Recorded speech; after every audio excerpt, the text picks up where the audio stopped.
to be discussing how to become a consistently profitable trader.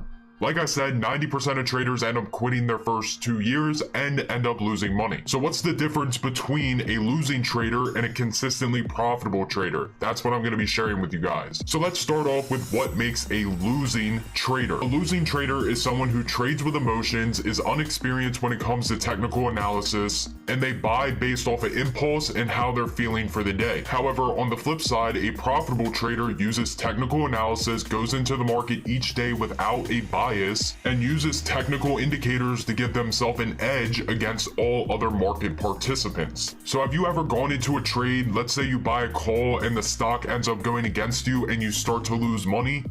Well, in the market, there's actually somebody on the other side who sold you that call, and they actually ended up profiting while you lost the money. So what's happening at that time? The professional trader is taking advantage of the amateur trader. So what are some things that you can do to help you become the professional trader? Like I said, the biggest thing is going to be getting your psychology right, as well as learning how to get an edge on the overall market. So when it comes to learning the psychology behind the stock market, there are 2 books that I highly recommend for you guys to read. The first one is going to be Trading in the Zone by Mark Douglas, and the second one's also going to be by Mark Douglas, except it's going to be called The Disciplined Trader. These are 2 of my favorite trading psychology books. Now, there's a bunch of other regular psychology books that you can go out there and read. You know, one's how to be more confident in yourself, how to stop overthinking, and the list goes on and on. However, Trading in the Zone and The Disciplined Trader are specifically geared towards stock traders. That's why I highly suggest those 2 books right there. Now, as far as learning how to actually do the technical analysis and to give yourself an edge on the overall market, there's many routes that you can go here. One is going to be my YouTube. I got like over 440 videos teaching you guys how to trade the overall market, and they're completely free. So make sure you guys do use advantage of that. But other than that, my biggest thing when I started to trade, my biggest thing on how I learned to trade was reading technical analysis books. Because you gotta think, the people that are writing these technical analysis books, they aren't just random people. Like, it's not Jim who works at Safeway writing a technical analysis book. You got people like John Carter, who's been trading for I think like 20 to 25 years, maybe even longer, who's had multiple $1 million plus profit days, writing a book teaching you how to trade. So that is going to fast forward your learning curve so quick, because you're learning straight from somebody who has been in the markets for a very long time. So when it comes to trading books, here are going to be my favorite ones to read. The first one is going to be Mastering the Trade by John Carter. The second one is going to be Candlesticks and Persons Pivot Trading Triggers by John Pearson. The third one is going to be Technical Analysis of the Financial Markets. Fourth one is going to be Stock Trends. The fifth one is going to be How to Day Trade for a Living, as well as Advanced Day Trading Strategies and Techniques. And then you also have How to Swing Trade for a Living. So those are probably going to be my favorite books when it comes to trading. And again, these are written by people who have been in the markets for a while, so you're going to be learning very, very good information from these people. So now that you have a way to overcome the emotions when it comes to trading, as well as learning the technical analysis behind it, you're now going to give yourself an edge in the overall market, and you're going to be learning how to control your emotions, which is going to be the biggest thing, because in my opinion, trading is 90% mental and 10% technical. Now, the next thing is going to be just basic risk management. So when it comes to risk management in trading, there are a few rules that I like to follow. For example, I will never be using more than 10 to 15% of my account at all times, and I will never have more than 2 to 3 open trades at a time.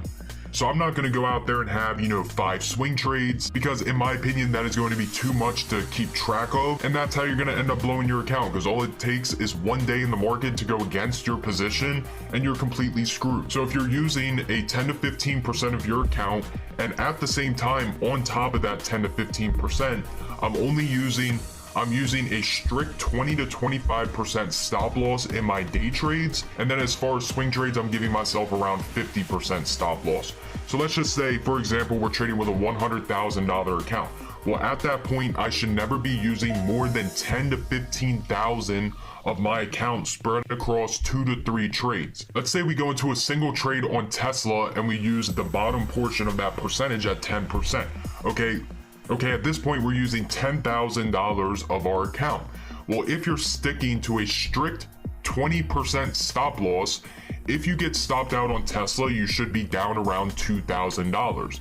Well, again, if you're using a $100,000 account and you lose $2,000, that is only 2% of your account. So if you're using 10 to 15% of your account in active trades, you should never be risking the entire 10 to 15% of your account. You need to break it down to even stricter stop losses, so that way the trades that do go against you, they don't have a huge impact on your account.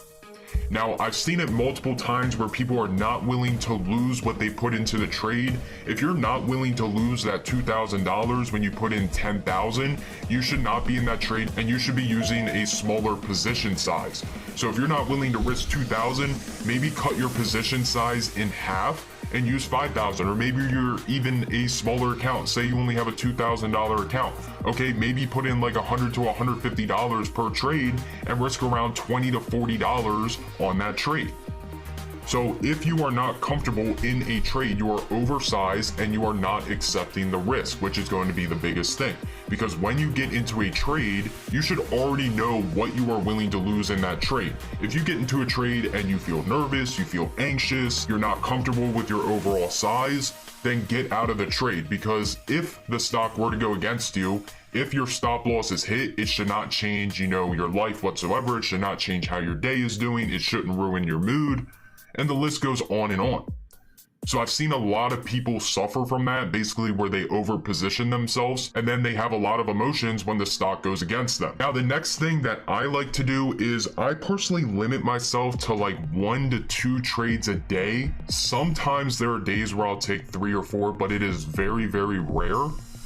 So for me, I personally like to take 1 trade, be done, and then maybe take a second. So when it comes to the first trade, if my first trade is a winner, the next setup has to be an A1 setup in order for me to get into it, and I will only use a portion of my profits from the first trade. That way, I'm still going to end the day green. I'm not going to take all of my profits plus more from the first trade and put it into the second, because if that second trade goes against me, great, I just lost all my profits for the day, and at this point, I'm probably a little irritated that I let that happen to me. So if the first trade is a winner, the second trade you should only be using a percentage of your profits. Now, if your first trade is a loser, I will only take a second trade if the setup is A1. Remember, the market is always going to be open the next day unless it's a holiday or a weekend. So if you have if your first trade is a loser and you're like, okay, I really don't like what the market's giving me today, walk away. You have tomorrow to make the money back. However, if I do get a second setup and it looks absolutely perfect, if that again is a loser, I will call it a day. 2 losing trades in a row, I get up and walk away, come back later. That's just me following my rules. I have very strict rules when it comes to trading, and if one of my rules are violated, then I call it a day. And that's what's going to help you become a successful trader. A lot of people don't have the discipline, or they don't have the rules that are going to keep them in the game and eventually become a profitable trader. Now, the other thing is a lot of people don't have plans going into the trading day. So I always have a trading plan. If you guys did not know, I go live every single morning at 8:15 a.m. Eastern time and give you guys a completely free watch list for the day. Like today, I told everybody to watch Facebook and Nvidia. So I have a written plan.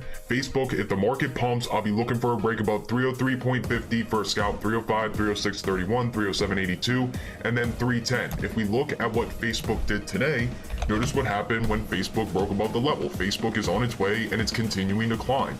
So you literally have a plan. Once it breaks the level, don't think, just get into the trade. If it goes against you, use proper risk management. And then as it goes in your favor, scale out, move your stop loss, and basically squeeze for as much profit as you possibly can. The other stock I said to watch today was Nvidia. So I said watch Nvidia for a break above 234.5 for a push to 238 and then 240.57.